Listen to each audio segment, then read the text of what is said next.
మహిమ కలుగును గాక. ఈ దిన వాక్య ధ్యానం గురించి మొట్టమొదటిగా కీర్తన గ్రంథము 51వ అధ్యాయము 5వ వచనాన్ని ఒకసారి మనం చదువుకుందాం. కీర్తన గ్రంథము 51వ అధ్యాయం కీర్తన 5వ మాట. నేను పాపములో పుట్టిన వారును పాపములోనే నన్ను నా తల్లి నన్ను గర్భమున ధరించెను అన్న మాట రాయబడుతుంది. అలాగే రోమీయులకు రాసిన పత్రిక 3వ అధ్యాయంలో 23వ మాట ఒకసారి చూద్దామా. ఏ భేదము లేదు, అందరూ పాపము చేసి దేవుడు అనుగ్రహించు మహిమను పొందలేకపోవచ్చున్నాడు. మీరు అనుకోవచ్చు, ఈరోజు ఎందుకు మీరు ఈ పాపం గురించి జ్ఞాపకం చేస్తున్నారు అని అడగవచ్చు. మన దేవుడు మన పాపాలన్నీ కూడా క్షమించేశాడు కదా. మరలా పాపం ఎక్కడుంది, ఎందుకు దీని గురించి మరలా మరోసారి జ్ఞాపకం చేస్తున్నారు అని మీరు అడగవచ్చు, అనుకోవచ్చు.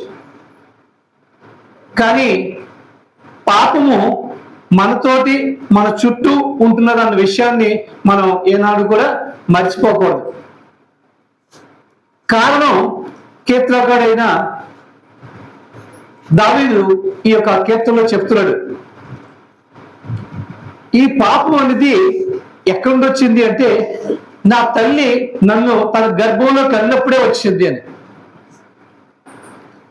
అపోస్తలుడు పౌలు చెప్తున్నాడు, ఏ భేదం లేదు, అందరూ అంటే నో ఎక్సెప్షన్, అందరూ కూడా దేవుడు అనుగ్రహించు పాపము చేసి దేవుడు అనుగ్రహించు కృపని కోల్పోయారు.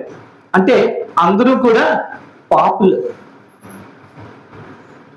మన క్రైస్తవులు మీ సువార్త చెప్పడానికి వెళ్ళినప్పుడు, అయ్యా మనందరూ కూడా జన్మతా పాపులమండి, మన పాపానికి విమోచన కలగాలంటే యేసుక్రీస్తు దగ్గరికి రావాలండి అని మనం చెప్పడం మొదలు పెడితే అవతల వాళ్ళు గసురుకొని, మీరైతే పాపులు కానీ మేము పాపులు కాదు అని అంటారు. కారణం ఆ పాపం యొక్క అర్థం వారికి తెలియక, పాపం అంటే వాడు ఏమనుకుంటున్నారంటే ఏదో అబద్ధవాదం, వ్యభిచారం చేయడు, దొంగతనం చేయడు, ఇవే పాపం అనుకుంటూ మేమండి ఎప్పుడు కూడా పాపం చేయలేదు, మా ఇంట మా వంట కూడా పాపం లేదు అని దమాయిస్తూ ఉంటారు. కానీ కీర్తనకారుడు ఏమంటాడంటే, అయ్యా నేను పాపంలోనే పుట్టాను, నా తల్లి నన్ను తన గర్భాన్న ధరించినప్పుడు పాపముతోటే గర్భం ధరించింది. కాబట్టి ఈ భూమండలం మీదకి వచ్చినటువంటి ప్రతి మనిషి కూడా పాపం చేసిన వాడే, పాపంలో ఉన్నవాడే. దాన్ని అపోస్తలుడు పౌలు ఏం చెప్తాడంటే, ఏ భేదం లేదు, మీరేమీ సందేహించక్కర్లేదు, సంకోచించక్కర్లేదు. ఏ భేదం లేదు, అందరూ కూడా ఏం చేసి పాపము చేసి దేవుని యొక్క కృపను కోల్పోయిన వారే. దీని పర్యవసానం ఏమిటి అని మనం ఆలోచిస్తే, రోమీయులకు రాసిన పత్రిక 7వ అధ్యాయము 11వ వచనం చెప్తున్నది. ఏంటి చెప్తున్నది అంటే, ఎలియనగా పాపము ఆజ్ఞను హేతువు చేసుకుని నన్ను మోసపుచ్చి దాని చేత, అది పాపానికి జీతము మరణం. ధర్మశాస్త్రము పాపం అంటే ఏమిటో చెప్పింది, ధర్మశాస్త్రము ఆజ్ఞలు ఇచ్చింది. ఈ పాపము ఆ ఆజ్ఞని హేతువు చేసుకుని మనల్ని ఏం చేస్తున్నది, మరణానికి తీసుకొని వెళ్తున్నది. అంటే పాపము మనల్ని మరణానికి తీసుకొని వెళ్తున్నది. ఎలా తెలుస్తుంది మనలో పాపం ఉందని అని ఒకసారి మనం పరీక్షించుకుంటే, అదే అపోస్తలుడు పౌలు అదే 3వ అధ్యాయంలో 7వ అధ్యాయంలో 20వ మాట ఒక మాట చెప్తున్నారు, చూద్దామా.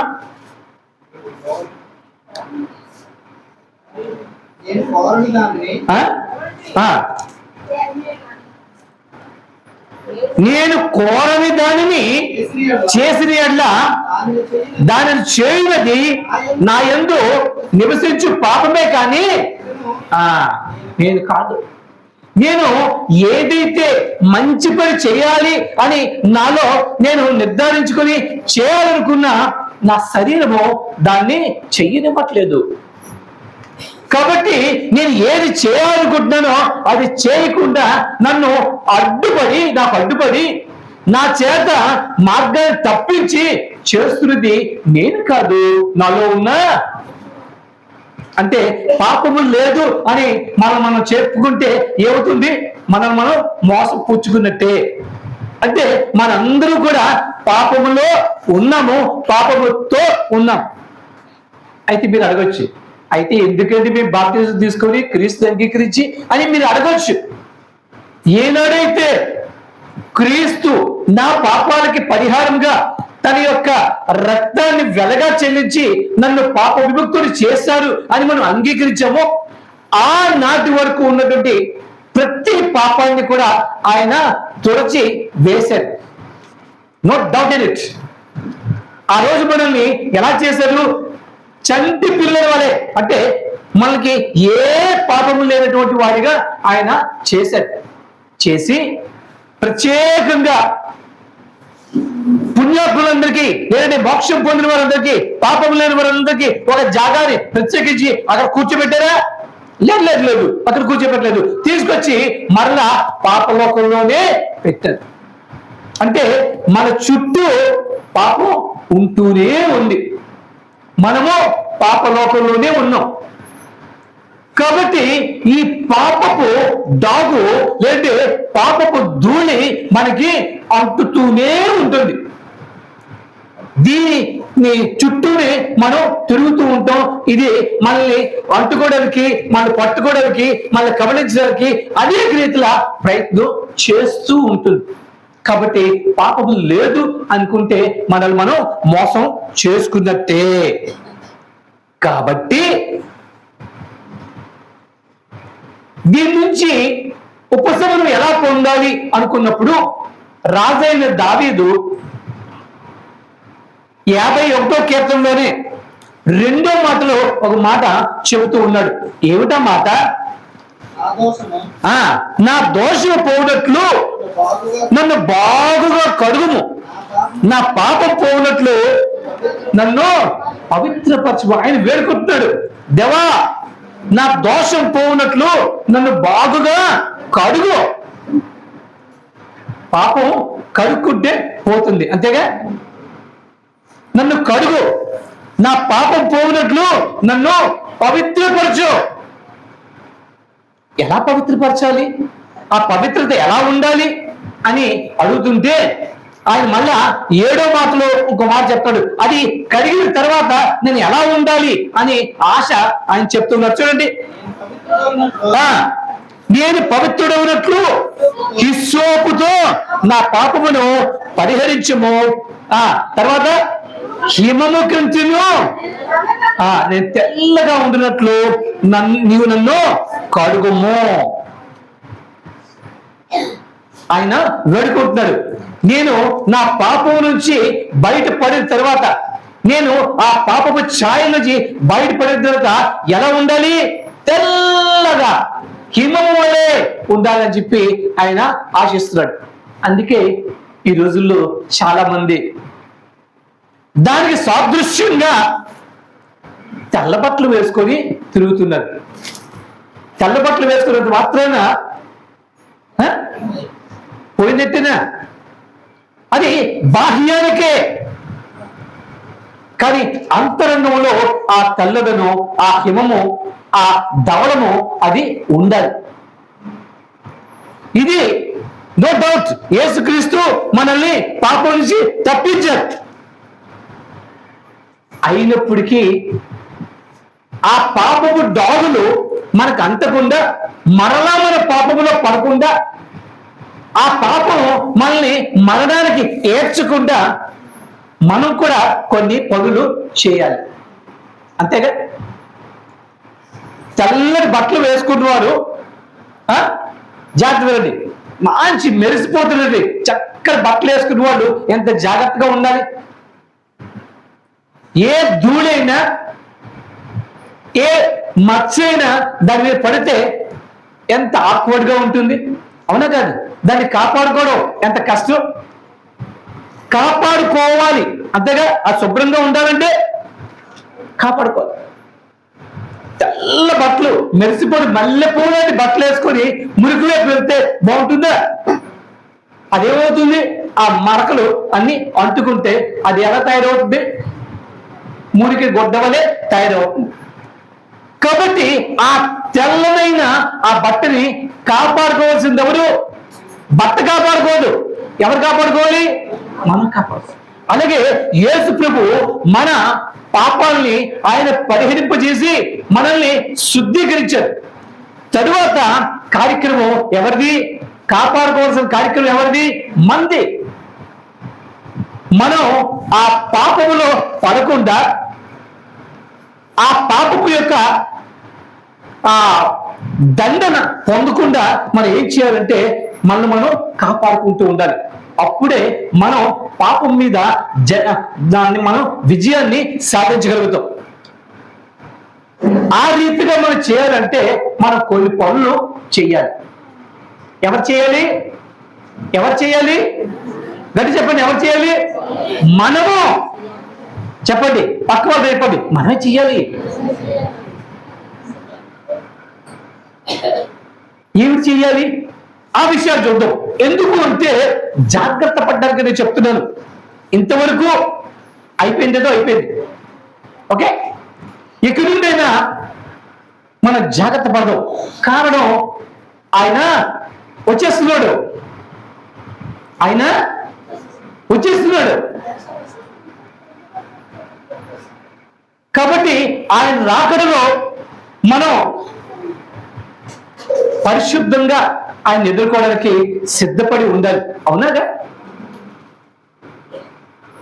ఓ 10 మంది కన్యకులు ఇలాగే చక్కగా నేను సిద్ధపడిపోయాను వెళ్ళేది.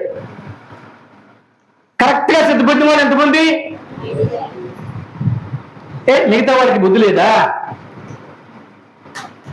అంటే కేర్లెస్నెస్. ఎందుకు సరిపోదులే, ఆయన అంత ఆలోచన చేసి వచ్చేస్తాడే దరికే ఉంది, ఆయన చురుబి పని అంతా అయిపోతుంది అని. అది జస్ట్ కేర్లెస్నెస్, నిర్లక్ష్యమే. నిర్లక్ష్యానికి ఫలితం ఆ 5 బుద్ధి లేని కన్యకులు. అంతేగా, కేవలం నిర్లక్ష్యమే. వాటిలో ఇంకో దోషం వారికి చెప్పరు, కేవలం నిర్లక్ష్యం. అటువంటి నిర్లక్ష్యంతో మనం ఉంటే పాపం నుంచి మనం ఏమాత్రం కూడా బయటికి రాలేము, మన గమ్యస్థానాన్ని మనం చేరలేము. కాబట్టి దాన్ని మనం అధిగమించి మనల్ని మనం కాపాడుకుంటూ ఆ రాకడలో మనం కూడా ఆయన్ని ఎదుర్కోవడానికి, ఆయనచే స్వాగతం పలికించబడి మనం కూడా ఆయన యొక్క రాజ్యంలో ప్రవేశించాలంటే మనం కొన్ని కార్యాలు చేయాలి. నేర్చుకుందామా? నాకు వద్దండి, నన్ను ఎలాగే ఉన్నాయండి అనుకుంటే మీరు దయచేసి బయట కూర్చోండి, హాయిగా మీ మొబైల్ చూసుకోండి, నాకే అభ్యంతరం లేదు. అబ్బో, నేను దాన్ని కోల్పోతే ఎలాగా, నేను నేర్చుకుంటాను, నేను సాధిస్తాను, నాకు కావాలి అనుకుంటే మనకు శ్రద్ధగా దేనితో వినాలి? చెవులతో వినాలి, హృదయంలో పెట్టుకోవాలి. ఒక్క చెవులతో వినేస్తే లాభం లేదు. ఎందుకంటే దేవుడు మంచి చలాకీ అయిన వాడు. చెవులు అటు ఇటు పెట్టారు, అదేమవుతుంటే ఇలా వెళ్ళి అలా పోతుంది. అలా పోకుండా జాగ్రత్తగా కాపాడుకోవాల్సిన బాధ్యత మంది. కాబట్టి ఏం చేయాలి అంటే మొట్టమొదటి మనల్ని మనం తీర్మానించుకోవాలి. ఏం చేయాలి అంటే నేను చెయ్యను అని మనలో మనం ఒక మొండికేసుకోవాలి. we have to decide ourselves not to do the sin. పాపం చేయకూడదు అనే ఒక దృఢమైన నిర్ణయాన్ని తీసుకోవాలి. ఒక మాట ఉంది, పట్టు పట్టొద్దు, ఒకవేళ పడితే గట్టిగా పట్టు. ఓకే, పట్టుడు కంటే అంటే పట్టి విరుచుడు కంటే పడి చచ్చుడు మేలు. పట్టుకున్నాం గట్టిగా పట్టుకోకూడదు, వదిలేసే సుఖం ఉంది.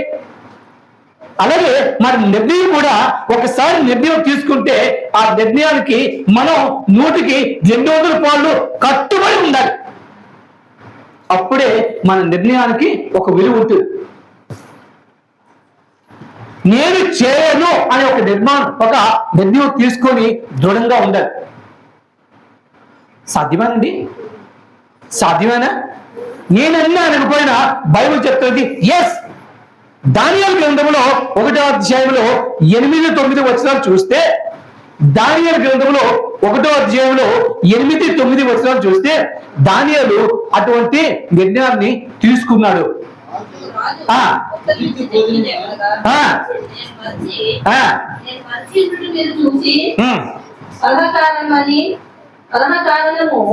ఏంటి దానియేలు గ్రంథము 1వ అధ్యాయం 8-9 వచనాలు. అది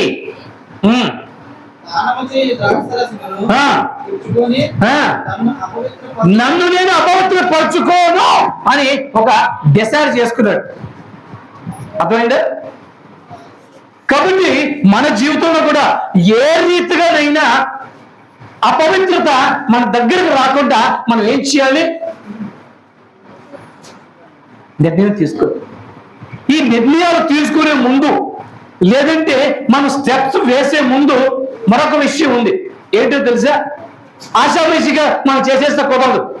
ఏమన్నారంటే దానికి రక్షణ పొందిన వారు ప్రతి వారు కూడా ఏం చేయాలట?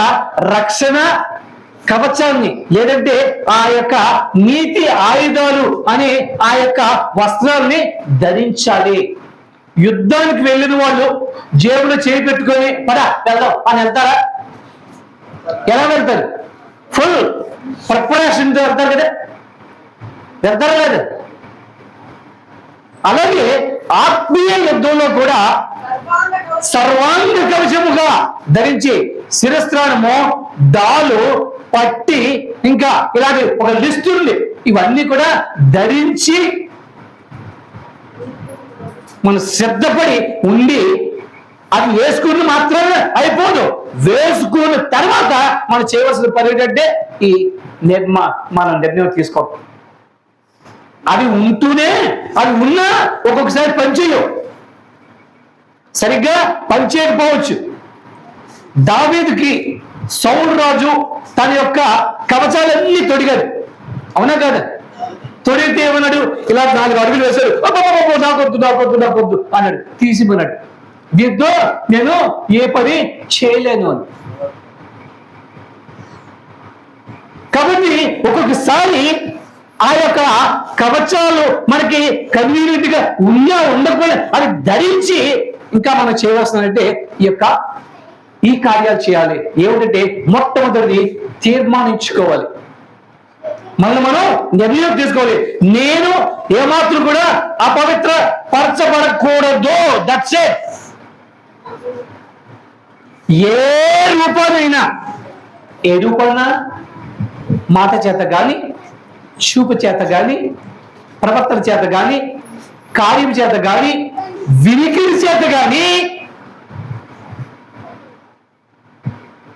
నన్ను నేను అపవిత్రపరచుకోకూడదు అని నేను ఒక తీర్మానం చేసుకున్నప్పుడే ఆ తీర్మానము మనకి గుర్తుకు వచ్చి పాపం చేయడానికి, పాపానికి దగ్గరగా వెళ్ళినప్పుడు అది మనల్ని ఏం చేస్తుంది? హెచ్చరిక చేస్తుంది.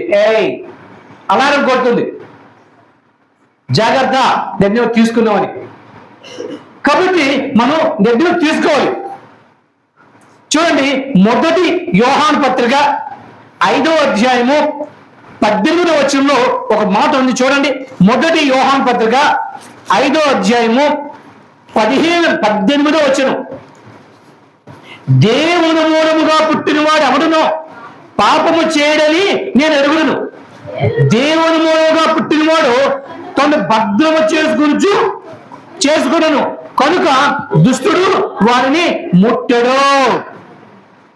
అర్థమైందా? మనల్ని మనం భద్రం చేసుకుంటే అపవాది వచ్చి మన ముందు గొంతులేయడు, మళ్ళీ లాగడానికి ప్రయత్నించేయడు. సర్వాంగ కవచాన్ని ధరించి మనం ఒక తీర్మానం చేసుకోవాలి. యుద్ధానికి వెళ్ళిన వాళ్ళు ఏం తీర్మానం చేసుకుంటారు? యుద్ధానికి వెళ్ళిన వాళ్ళు ఏం తీర్మానం చేసుకుంటారు? విజయమో వీర మరణమో, అంతేగా? అలాగే మనం కూడా ఒక తీర్మానం చేసుకోవాలి. నా దేవుని కొరకు నేను ఏమాత్రం కూడా అపవిత్రపరచబడకూడదు ఏ కారణాన అయినా అని ఒక తీర్మానం చేసుకోవాలి. అప్పుడే ఆ పాపపు ఛాయలు మన దగ్గరికి రాకుండా ఉంటాయి. అర్థమైందా? ఏం చేయాలి? మనం ఏం చేయాలి చెప్పండి, గట్టిగా చెప్పండి. ఏమానం చేయాలి? కుటుంబానం కాదు, తీర్మానం. తీర్మానం చేయడం అంటే మాట మీద నిలబడ్డా. మనం ఏమంటాం? మీరు దేని మీద నిలబెట్టారు, మీరు నిలబడతారు, మాట మీద నిలబడలేమని అంటారు. మీరు దేని మీద నిలబెట్టండి, మాకేం పర్లేదు, కానీ మాట మీద నిలబడ్డం అంటే అమ్మో మాటలా. కానీ పాపపు ఛాయలు, పాపపు డాగులు, పాప బంధకాలు మనల్ని పట్టకుండా ఉండాలంటే మొట్టమొదట మనల్ని మనం తీర్మానం చేసుకోవాలి. నో. అందుకే స్టాన్లీ గారు చెప్తూ ఉంటారు, నో అని చెప్పడం కూడా నేర్చుకోవాలట. ఏమవ్వాలి? నేర్చుకోవాలి. చాలా మందికి నో చెప్పడం తెలియదు. మొహమాటమే కావచ్చు, ఇంకే లోపమే కావచ్చు, ఇంకేదైనా కావచ్చు, నో చెప్పడానికి ఇబ్బంది పడిపోతారు. ఆ గుణం నాకు ఉందనుకోండి. ఎవరైనా అలా బదిలీ చెప్తే నీకు కాదలేదు, అలాగే బలహీనతలు ఉంటాయిగా. కానీ నో చెప్పడం కూడా నేర్చుకోవాలి. కాబట్టి మనం తీర్మానం చేసుకోవాలి. ఆ తీర్మానం దృఢంగా ఉండాలి. ఇందాక అదే చెప్పారు, పట్టరాదు, పట్టిన గట్టిగా పట్టవాళ్ళు, పట్టు విడిచిన కంటే పడి చచ్చుట మేలు. అలా ఉండకూడదు ఎప్పుడు. అంతే. దాన్ని ఏం పట్టు అంటారు? ఆ గది భలే చెప్పాడు, ఉరుము పట్టుట. ఆ రీతిగా మనం హృదయంలో తీర్మానం చేసుకోవాలి. ఇక తీర్మానం చేసుకున్న తర్వాత ఏం చెయ్యాలంటే, తీర్మానం చేసుకోము, ఇంకేం పర్వాలేదు, నేను నా పర్వాలేదు, ఇంకా తీర్మానం చేసుకో, నేను ఎలాగా వెళ్ళగలపక్క అని తీర్మానం చేసుకుని ఊరుకుంటే అది కుదరదు. ఎందుకంటే అపవాది మనకంటే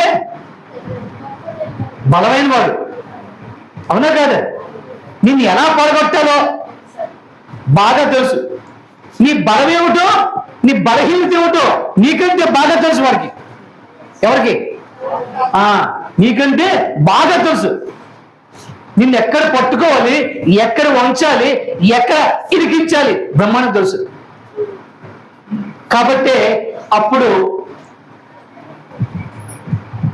సామెతల గ్రంథం 3వ అధ్యాయము 5వ వచనంలో చెప్పిన రీతిగా అక్కడ ఏదే నీ స్వబుద్ధిని ఆధారము చేసుకోక, అది చూసారా, మనం క్రీస్తు మీద ఆధారపడి ఉండాలి. మన మీద మనం ఆధారపడితే మనం తీర్మానం చేసుకున్నా ఏమవుతుంది? తుచ్ అన్నట్టుగా పోతుంది. అవునా? ఆటలోని ఏమంటాం? అలాగే అయిపోతుంది.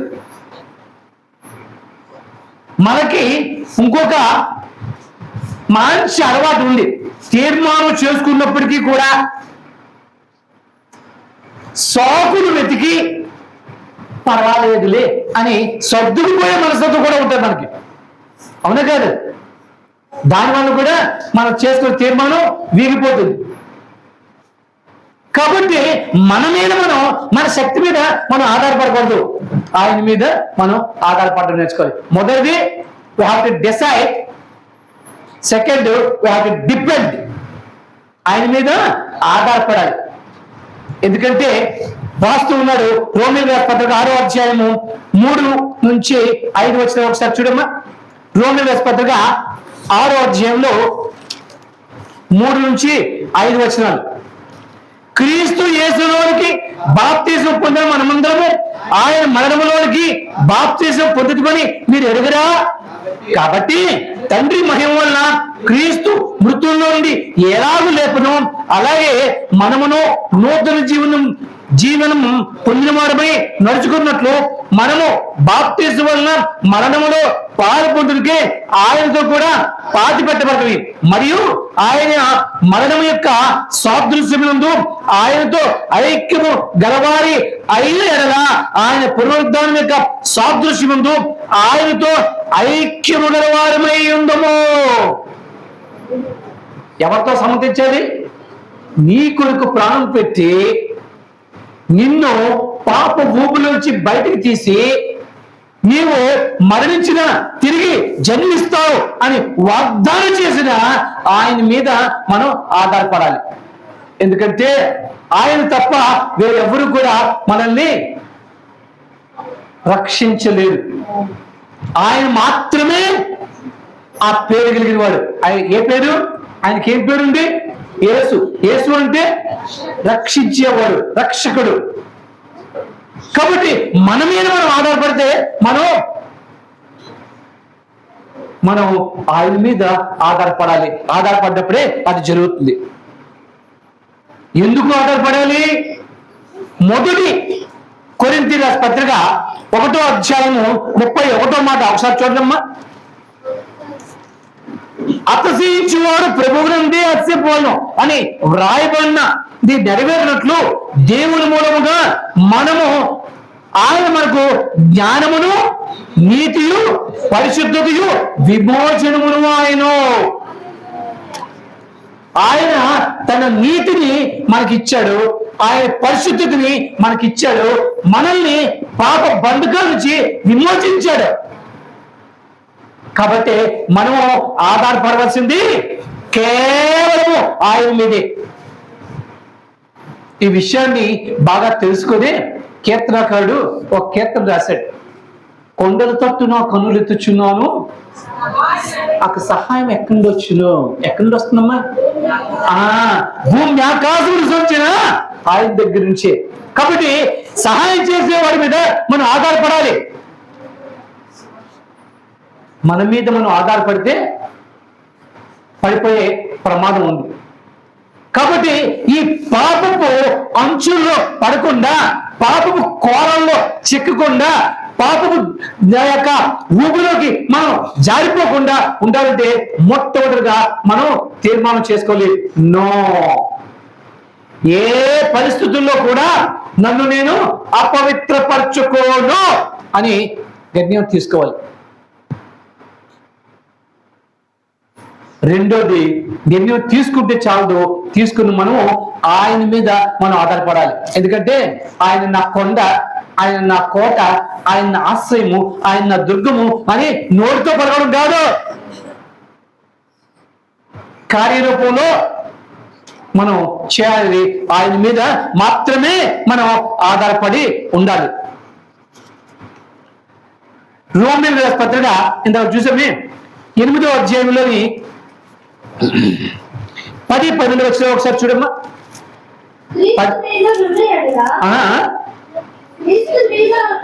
క్రీస్తు మీలో ఉన్నాయి అడలా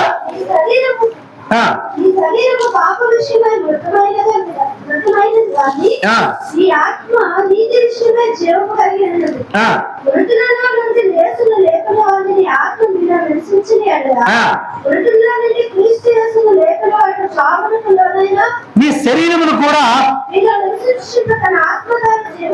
అది మన ఆత్మల్ని జీవింపు చేసి మనల్ని గమ్యస్థానానికి చేర్చువాడు ఎవరు అంటే ఆ క్రీస్తుని ఎవరైతే పునరుద్ధాన శక్తితో తండ్రి వద్దకు తీసుకెళ్లారో ఆ ఆత్మ మనల్ని జీవింపు చేస్తుంది. కాబట్టి మనం ఆధారపడవలసింది సాధారణమైన మన పరిస్థితులు కానీ, మన మనుషులు కానీ దేవుని మీద మాత్రమే.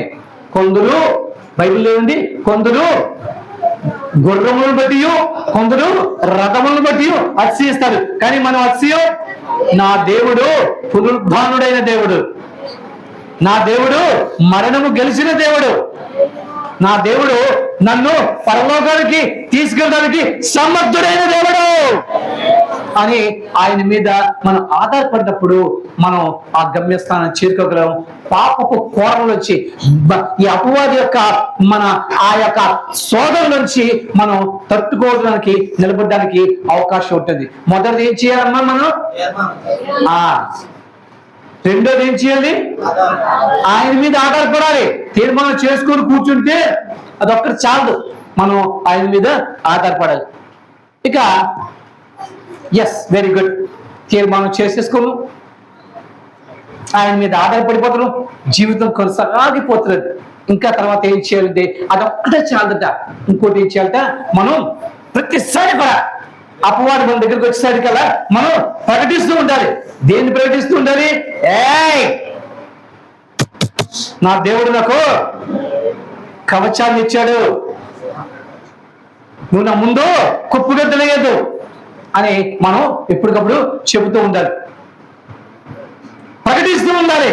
మన రక్షణ గురించి, యేసు గురించి, శక్తి గురించి మనం ఎప్పుడు కూడా ప్రకటిస్తూ ఉండాలి. అప్పుడే మనం నిలబడగలుగుతాం. దాని గురించి మనకేం కావాలి?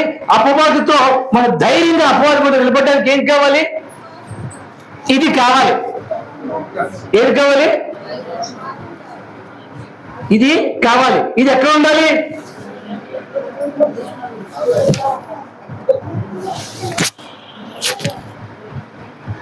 ఇవన్నీ కూడా హృదయంలో ఉండాలి. దేవుని యొక్క మాటలతో మన హృదయం నింపబడి ఉండాలి. అపవాదు ఒక మాట అంటే వెంటనే కౌంటర్ వేయడానికి సిద్ధంగా ఉండాలి. కౌంటర్ వేయాలంటే ఏం చేయాలి? ఉండాలిగా. అవతల వాడు ఒక ప్రశ్న వేసరికి నిన్నే పెట్టే అంటే ఫినిష్, అవునా కదా? కాబట్టి దీన్ని అవపోసులు పట్టి ఉండాలి మనం. అందుకే పిల్లలు చెప్తూ ఉంటారు సండే స్కూల్లోని, ప్రతిరోజు ప్రతి పిల్లలు ఒక వాక్యాన్ని కంఠస్థం చేయాలి. ఏం చేయాలి? కంఠస్థం చేయాలి. బాలుడు నడవవలసిన మార్గంతో తెలియచేమో తను ముసలివాడైనప్పుడు కూడా ఏమాత్రం కూడా తప్పడు. మనందరికీ తెలుసు మన కన్నమ్మ గారి వయసు ఎంత ఉంటుంది? 76. ఓకే, ఈ రోజుకి కూడా ఆవిడ బైబిల్ వాక్యాన్ని కంఠస్థం చేస్తూ ఉంటారు. మనమే అంతకన్నా తీసిపోయామా? మనం చదవలేమా? కంఠస్థం చేయలేమా? 76 ఏళ్ల వయసులో ఆవిడ కంఠస్థం చేస్తున్నారే. మనము ఆదివారం నాడు అతి బలవంతంగా పుస్తకాలు తీస్తాం, అవునా? తిమోతి గ్రంథం తీయండి అంటే తిమోతి జీవితం అయిపోతుందని మనం తీయలేకపోతున్నాం, అవునా కదా?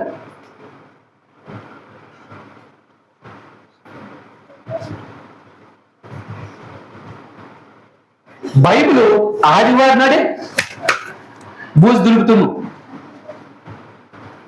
అప్పుడు ఈ వాక్యాలు ఎక్కడ ఉంటాయా? కీర్తన గ్రంథంలో ఆయన ఏం చెప్పాడు? దివారాతులు ధ్యానించి దాని యందు ఆనందించు అన్నాడు. కేవలం ధ్యానిస్తే కాదు, ఆ ధ్యానించడం వల్ల నేను ఏం పుట్టాలి? ఆనందం పుట్టాలి. అప్పుడు ఆ ధన్యత వస్తుంది. అప్పుడు ఏమవుతుందంటే మనకి అలా ఉండిపోతుంది మనసులో. కాబట్టి ఆ రీతిగా మనం ప్రకటించడానికి సిద్ధపడాలి. ఈ లోకంలోని అపవాది మనకేం చేస్తాడు? చేపలు పడ్డానికి ఏం చేస్తాడు? వల. ఓకే, అలాగే తను వేస్తూ ఉంటాడు. మనందరికీ బాగా గుబుక్కులు పడిపోయే వల ఏమిటి? అది ఇందాక వెంకటరావు గారు సాక్షి చెప్పారు. వాళ్ళెవరో ఆ వల్ల పడలేదంతే. నీతిగా నిజాయితీగా తెచ్చిచ్చారు.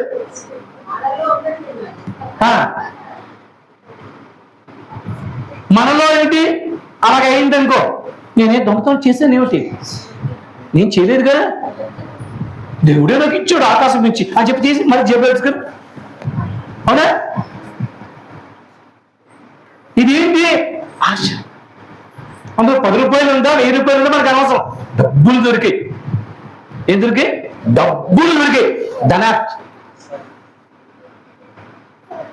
ఇది మనిషిని ఏం చేస్తుంటే ఫ్లాట్. ఆ ధనాస కలిగినప్పుడు కూడా మనం కంట్రోల్ చేసుకోవాలి. అందుకే జ్ఞాని అయిన సొలొమోను 30వ కీర్తన సామెతలో ఆయన ఏమంటుంటే, దేవా నేను నీ యొద్ద 2 మనవలు నేను కోరుకుంటున్నాను. ఒకటి మనకు తెలుసా, వదిలేండి. రెండో దేవుడు తెలుసా, నాకు అతికి ధనవంతుడిని చేయొద్దు, అలాగే కతికి పేదవాడిని చేయొద్దు, సమంగా సంతృప్తితో జీవించే జీవితాన్ని మనకి అనుగ్రహించని చెప్పి అడుగుతున్నాడు. అటువంటి సంతృప్తికరమైన జీవితం మనకు ఎవరికైనా ఉంటున్నారా? ఇంకా ఇంకా ఇంకా ఇంకా ఇంకా ఇంకా ఇంకా ఇంకా అవునా కదా? 2 పోకట్లు చాలపోతే అరే దానికి ఉంది, వెనక 2 కుట్టించేద్దాం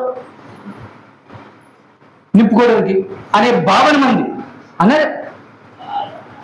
ఇటువంటి ధనాపేక్ష వచ్చినప్పుడు దేవుని యొక్క వాక్యం చెప్తాడు. చూడండి, హెబ్రీయుల రాసిన పత్రిక 13వ అధ్యాయము, హెబ్రీయుల రాసిన పత్రిక 13వ అధ్యాయము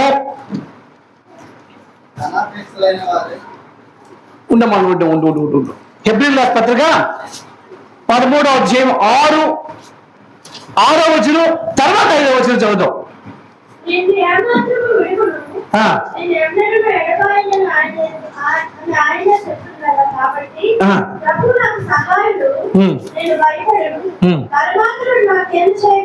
అని మనం అనుకోవాలి. ఎప్పుడు 5వ వచనం చూడు, ధనాపేక్ష కలిగినప్పుడు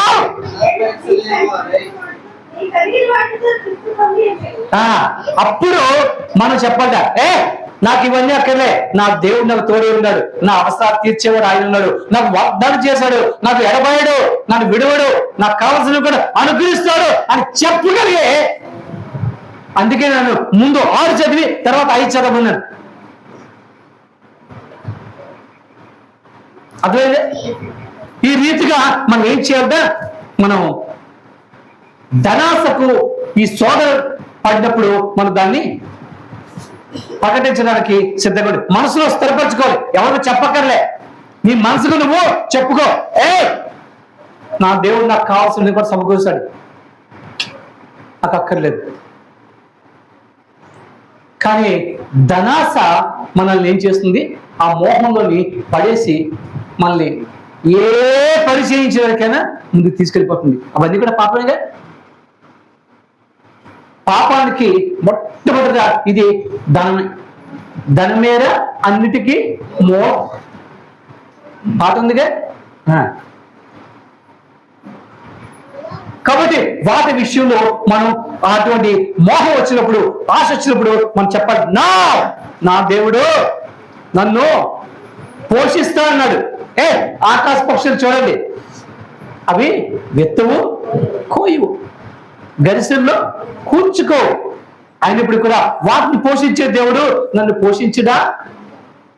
అప్పుడు మనకి ఆ మోహం పోతుంది. ఇలాగా మన హృదయానికి మనం ప్రకటించుకోవాలి, మన మనసుకు ప్రకటించుకోవాలి, మనం ఇతరులు కూడా ప్రకటిస్తూ ఉంటారు. ఇకపోతే ఇంకోటి ఉంది,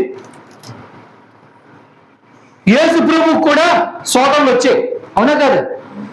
వచ్చేయలేదు. మత్తయి సువార్త 4వ అధ్యాయం చూస్తే అందులో కనపడతాయి. అందులోని అపవాది ఒక మాట చెప్పాడు, నువ్వు దేవుడి కుమారుడు కదా, నీ ధర్మశాస్త్రంలో రాసింది కదా, ఇలా చెయ్యొచ్చు కదా అన్నాడా లేదా? అంటే వెంటనే ఏం చెప్పాడు, ఇలా కూడా రాసింది అన్నాడా లేదా? చూడండి, 4వ అధ్యాయంలో 4వ మాటలో ఏం చెప్తాడు? ముందు రొట్టె గురించి చెప్తున్నాడు. మనిషి రొట్టె వల్ల మాత్రమే కాదు చెప్పాడా లేదా? అపవాదేమన్నాడు? నువ్వు దేవుని కుమారుడు కదా, ఈ రాళ్ళని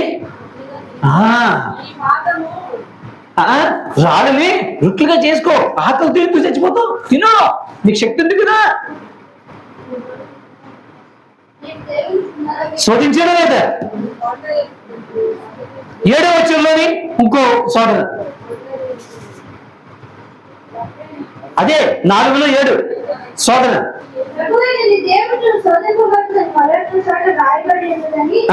మళ్ళీ చెప్పాడు, దేవుని శోధించొద్దని చెప్పి రాయబడింది. నువ్వెవరు చెప్తున్నావు? ఎవరితో చెప్పాడు? అపవాదుతో. 10వ వచనంలో కూడా మళ్ళీ ఇంకో శోధన గురించి చెప్తున్నాడు అక్కడ. సాతానా, నా వెనక పో. అవునా కాదు? 3 శోధనలు వచ్చాయి. ఈ శోధనలు వచ్చినప్పుడు అపవాది మనల్ని భ్రమ పెట్టినప్పుడు దాని నుంచి బయటపడడానికి మనకి ఇది కావాలి, ప్రకటించడానికి. అవ్వేం చేసింది? అవునా, నిజమా అంటే అవునుకో బోరు అనుకున్నది.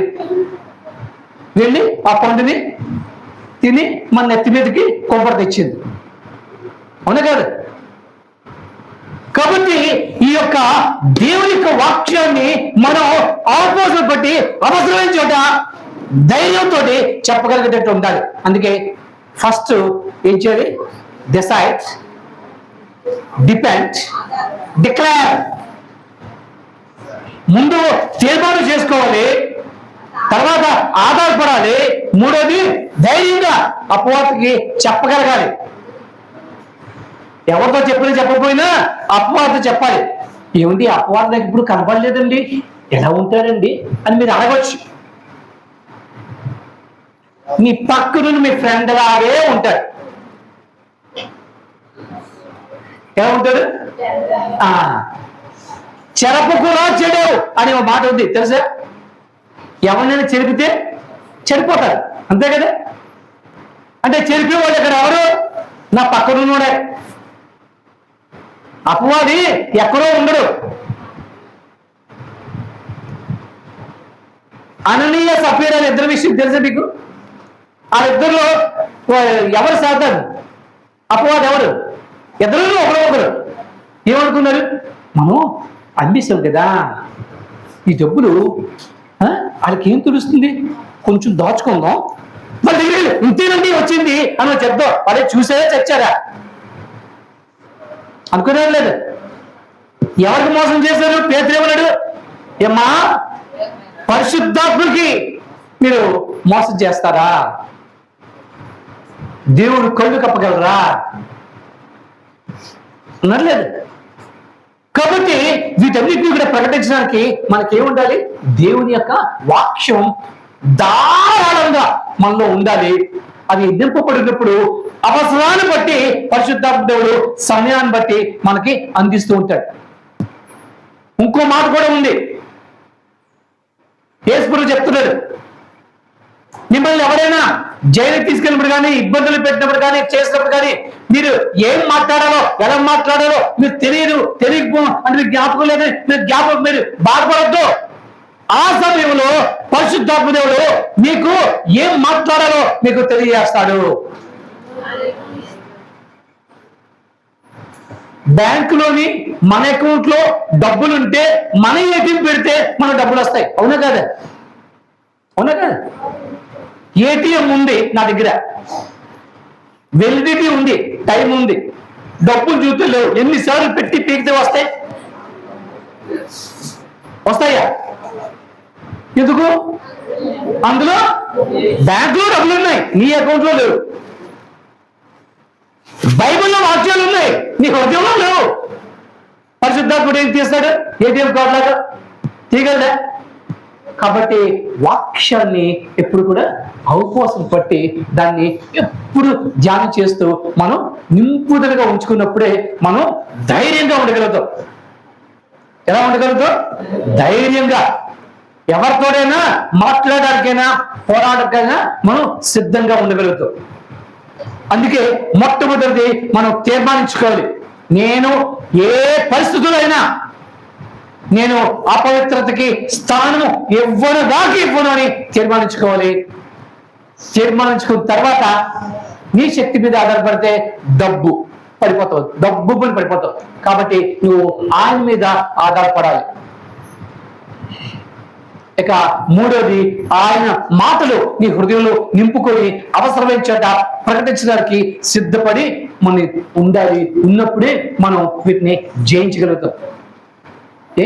చాలా కష్టంగా ఉంది. మీ అందరు మొహాలు ఎంత వేగంగా వదిలేస్తారు బాబు, ఇవేవో చేయలేనటువంటి పరిస్థితులన్నీ చెప్పేస్తున్నారు వీళ్ళు అని చెప్పి అనుకుంటున్నట్టే మీ మొహాలు కనబడుతున్నాయి. భయంతో ఉన్నారు అలాగా, లేదంటే అది అలా ఒప్పుకున్నాను నేను. చేయగలమో లేమో భయంతో. చేయగలరు, మనుషులకి సహజమే, సాధ్యమే.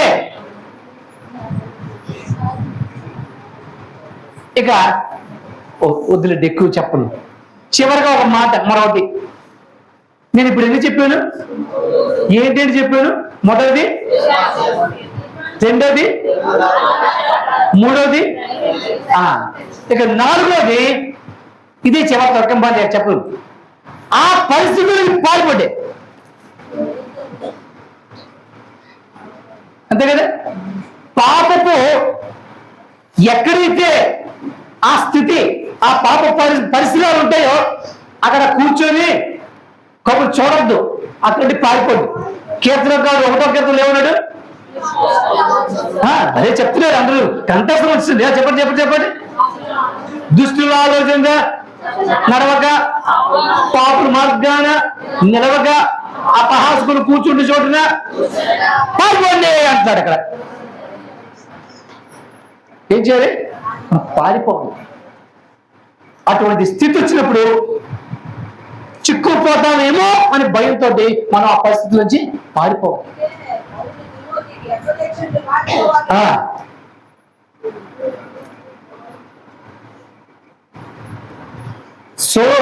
అది మన జ్ఞాని సొలొమోను కూడా ఈ విషయాన్ని చెప్పారు. చూడండి, 4 సామెతలు 14-15 వచనాల్లో. సామెతలు 4వ సామెత 14-15 వచనాలు.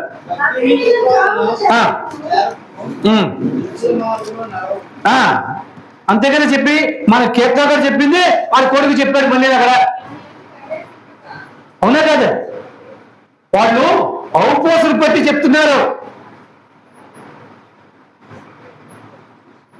మనం అటువంటి పరిస్థితులు ఏర్పడితే అక్కడి నుంచి తప్పుకొని వెళ్ళిపోవాలి. పరిస్థితుల్లో పడడం తప్పు కాదు, అందులో మన స్థిరపడడం తప్పు. ఏమంటాను? పరిస్థితుల్లో పడడం తప్పు కాదు, కానీ అందులో స్థిరపడడం. దీనికే స్టాన్లీ గారు మరొక ఉదాహరణ చెప్తున్నారు. నీ నెత్తి మీద కాకులు ఎగరడానికి లేదా పక్షులు ఎగరడానికి నువ్వేం చేయలేవు, ఎగురుతాయి అంతే కదా. అందులోకి అలాంటి పట్టపొర చూస్తే బయట ఎగురుతుంది, పొడుస్తుంది. కానీ దాన్ని నేనేం చేయలేను. కానీ ఆ కాకులే, ఆ పక్షులే ఇక్కడ గూడు కట్టుకొని నివాసం చేస్తా అంటే నేను ఊరుకుంటానా? నాకు ఇది ఉంది కదా. కాబట్టి మనం ఏం చేయాలంటే అనుమతి ఇవ్వడానికి వీరలేదు. అటువంటి స్థితిలోంచి మనం ఏం చేయాలి? Flee away, that's it. పారిపోవాలి అంతే. ఎందుకంటే భయంతో కాదు, అందులో పడకుండా ఉండడం కొరకు, జాగ్రత్త కొరకు. ఎందుకంటే నీ శక్తితో నువ్వేం చేయలేవు. ఆ ప్రలోభంలో వచ్చినప్పుడు, ఆ యొక్క మోహం కలిగినప్పుడు, ఆ బలహీనతలో ఉన్నప్పుడు నీకు తెలియకుండానే సర్ర జారిపోతుంది. అవునా కదా? ఈ రోజుల్లో చాలా మంది దేవుళ్ళు వెనకబడిపోవడానికి కారణం ఇదొకటి. వాడికి తెలియదు, అనుకుంటూ ఉంటారు అబ్బా నేను దేవుళ్ళు భలే ఉన్నాను అని. వాడికి తెలియకుండానే వాళ్ళు ఆ చివరి స్టేజ్కి వెళ్ళిపోయినట్టు స్థితిలో ఉంటూ ఉంటారు. కాబట్టి అటువంటి స్థితిగతులు ఎప్పుడైనా వచ్చినప్పుడు ఆ యొక్క పరిస్థితుల నుంచి మనం ఏం చేయాలి? పారిపోవాలి. చూడండి, 1 కొరింథీయులకు రాసిన పత్రిక 15వ అధ్యాయంలో, 1 కొరింథీయులకు రాసిన పత్రిక 15వ అధ్యాయంలో 33-34 వచ్చారు. ఒకసారి చూడమా. దుష్ట సాంగత్యము. కాబట్టే మనం ఏం చేయాలి?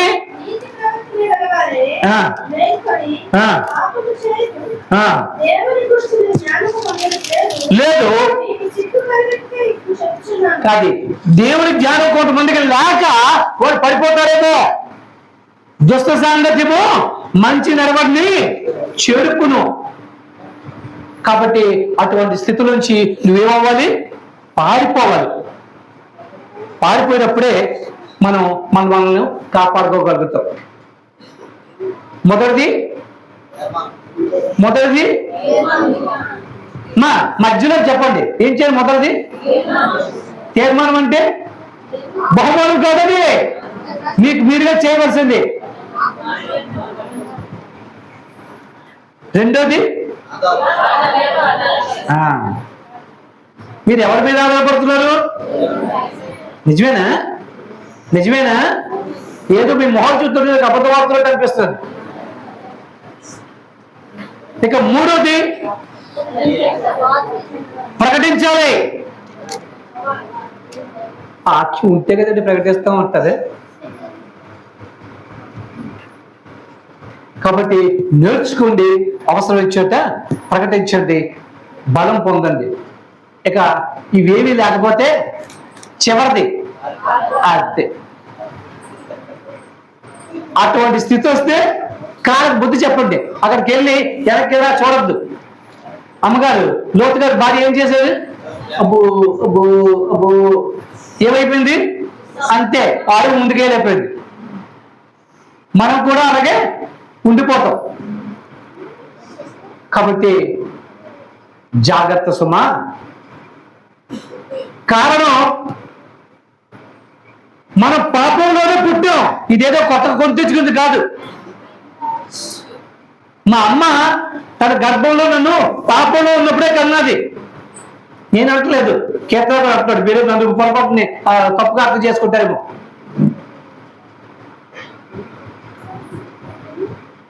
అందుకే ప్రాధాయపడుతున్నాను, ప్రభువా నా పాపాలను కడిగి హిస్సోపుతో కడుగు, తెల్లగా హిమము వలె ఉండేటట్టు కడుగు అని ఆయన అంటున్నాడు. కారణం ఏంటంటే ఉన్నదే అపవాదం, ఉన్నదే ఆజ్ఞని హేతు చేసుకొని నన్ను మరణానికి లాగుతున్నాడు. నేను అందులో పడకుండా ఉండడానికి నాకు విముక్తి కలిగించు అని మనం ప్రార్థన చేసి పోకలేటప్పుడు మనం ఈ యొక్క స్థితి నుంచి తప్పుకొని మనం ఉండగలం. అయితే ఇది ఎప్పటి వరకు చేయాలండి? ఈ వారం చేస్తే సరిపోతుందా అని మీరు అడగచ్చు. మనం పాపం నుంచి రక్షింపబడ్డాం. ఏంటన్నా? పాపం నుంచి బడ్డాం. పాపం చేయకుండా చేస్తున్నాం, ప్రయత్నం చేస్తున్నాం. ఓకే, ఇది ఎప్పటి వరకు? యేసు వచ్చే వరకు, లేదా మనల్ని ఉత్తరానికి తీసుకెళ్లే వరకు. అప్పుడే మనం పాపపు ఆ యొక్క పరిపూర్ణ పాపం నుంచి పరిపూర్ణ విముక్తి పొందుతాం. అంతవరకు కూడా అది మన చుట్టూ, మనం దాని చుట్టూ పరిగెడుతూనే ఉంటాం. అవునా కదా? కాదని వాళ్ళు ఎవరైనా ఒకసారి చెయ్యొద్దండి. అది మన చుట్టూ, మనం దాని చుట్టూ.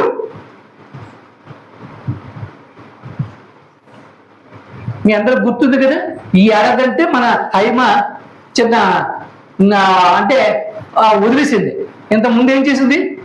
మ్యూజికల్ చైర్ చేయించిందని చెల్లేదా? అప్పుడు ఏం చేశారు? మీరేం పక్కటం లేదా కూర్చుని చుట్టూ? అలాగే ఉంటుంది మన జీవితం ఆట, పాపం చుట్టూ. కాబట్టి అటువంటి స్థితిలో పడకుండా ఉండడానికి ఇప్పుడే ఏం చేయాలి? మేలుకో. ఇప్పుడే మేలుకో. కారణం ఏమిటో తెలుసా? విసిగిపోయాడు దేవుడు. ఆనాడు ఇజ్రాయెల్ ప్రజల నుంచి ఈనాటి వరకు కూడా విసిగిపోయి ఆఖరికి ఒక మాట చెప్పేశారు, మీ ఇష్టం వల్ల మీరు ఏం చేసుకుంటారో చేసుకుంటారు. ప్రకటన గ్రంథం 22:11-12 చూడండి. ప్రకటన గ్రంథము 22 అన్యాయం చేయవాడు చేయి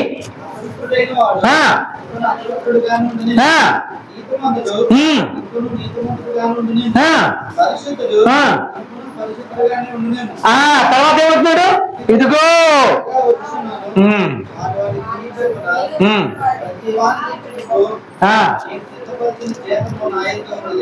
ఇప్పుడు మీ ఇష్టం, నేనేం చెప్పను. అర్థమైందా? ఆయనే చెప్పింది నేనేం చెప్తాను. చెప్పవలసిందేదో ఆయనే చెప్పాడు, ఆయన తరఫున నేను చెప్పాను. ఇప్పుడు నిర్ణయం మీది, అవునా కాదు? గుర్రాన్ని కళ్ళతోటి నేల వరకు బలవంతాన నేను లాగి తీసుకెళ్ళలేదు, కానీ దాన్ని ఇలా నీళ్ళు తీసి దాని నోట్లో పోయగలనా? ఒకవేళ పోసేది అనుకోండి, గుట్టలు వేయించగలనా? కాబట్టి నిర్ణయం మందే.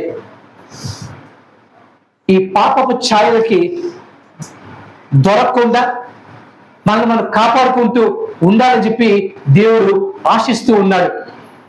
ఎవరు ఆశిస్తున్నారు?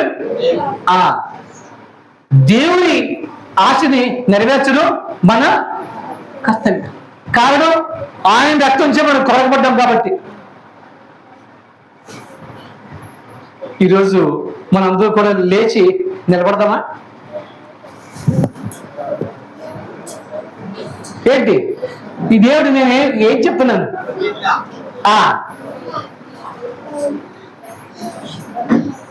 ప్రభువా చెప్పండి కనుక, ఈ పాపపు ఛాయల నుంచి తప్పించుకోవడానికి, పాపంలో పడకుండా ఉండడానికి నాకు నేనుగా ఒక తీర్మానం చేసుకుంటున్నాను. నా వల్ల ఏ మాత్రం కూడా అపవిత్రత నా జోలికి రాకుండా, అపవిత్రత నన్ను తాకుండా నన్ను నేను చూసుకుంటాను అని అందరూ సైలెంట్ అయిపోయారు. అందరూ సైలెంట్ అయిపోయారు. చెప్పలేకపోయారా?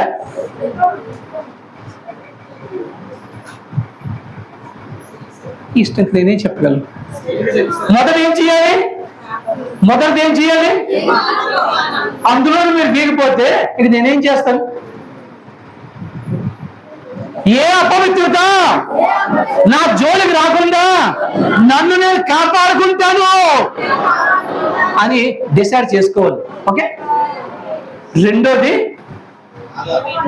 నా మీద కాదు, ప్రభువా నీ మీదే నేను ఆధారపడుతున్నాను.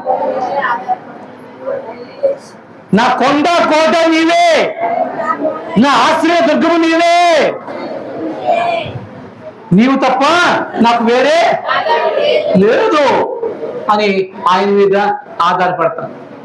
ఇక నువ్వు ఇచ్చిన రక్షణని దాటిగా నేను ప్రకటిస్తాను. ప్రతి చోట సాక్షిగా ఉంటాను. అర్థమైందా? పాపపు ఛాయల నుంచి పారిపోతాను ప్రభా, ఆ ఇరుమైలుగా నేను వెళ్ళను అని మనం డిసైడ్ చేసుకుంటే దేవుడు మనకు సహాయం చేస్తాడు.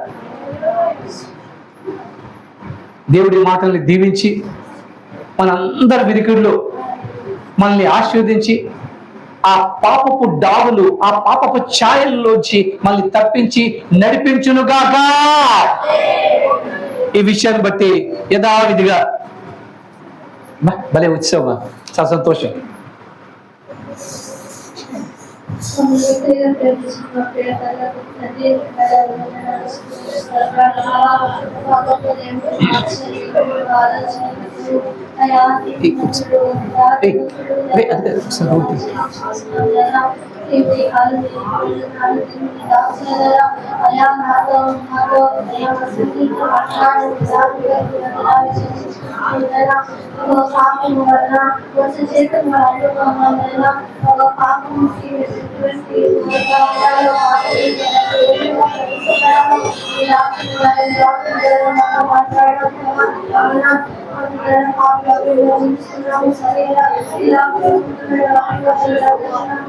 తండ్రి పాపముల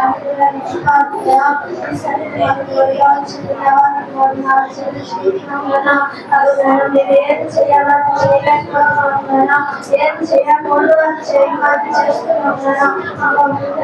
అయా పాపములకు అంటుతుంది తప్పించబడాలంటే సరైన తీర్మానం కలిగి అయా మేము సాగడానికి సహాయం చేయండి. అయా తీర్మానం తీసుకుంటే కాకుండా దాని మీద నీవే